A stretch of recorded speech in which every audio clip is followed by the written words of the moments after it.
Hello, வணக்கம். அதான் உங்கள் வேணும். இந்த வீடியோ யாருக்காக தெரியுமா? இந்த சிஎஸ்கே ஃபேன்ஸ்ன்னு சொல்லிட்டு சுத்திட்டு சிஎஸ்கேவையும் தோனியே ட்ரால் பண்ணிட்டு சுத்திட்டு இருக்க அந்த முட்டாள் ஃபிளவர்ஸ்க்கு தான். சரிங்களா? அவங்க அடிச்சு வின் பண்ணி தரும் போதெல்லாம் உங்களுக்கு சிஎஸ்கே வேணும், தோனி வேணும். ஒரு 5 மேட்ச் தோத்துட்டா நீங்க சிஎஸ்கே அக்செப்ட் பண்ண மாட்டீங்க, தோனியை அக்செப்ட் பண்ணிக்க மாட்டீங்க. இத்தனை வருஷமா அவங்க எதுவுமே பண்ணதில்லை. உங்களுக்குலாம் எப்படின்னா எப்ப பார்த்தாலும் பண்ணிட்டே இருக்கணும். எப்பனா ஒரு நாள் எதுனா உங்களுக்கு தேவைப்படுறதெல்லாம் பண்ணல அப்படின்னா அவங்களுக்கு பிடிக்காம போயிடும். அநியாயத்துக்கு தோனியை ட்ரால் பண்ணிட்டு இருக்கீங்க.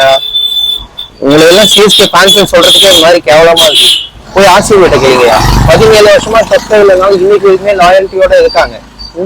எனக்கு ஒன்றும் புரியல, அவங்க லாயல் ஃபேனா இல்ல நீங்க லாயல் ஃபேனான்ட்டு. 17 வருஷம் யா, ஒரு 4 மேட்ச் 5 மேட்ச் தோத்ததுக்கே சிஎஸ்கே தோனி பிடிச்சி ட்ரால் பண்ணிட்டு இருக்க நீங்க எல்லாம் ஒரிஜினலாவே சிஎஸ்கே ஃபேன்ஸ் தானா? என்னால முடியல, நம்ப முடியல.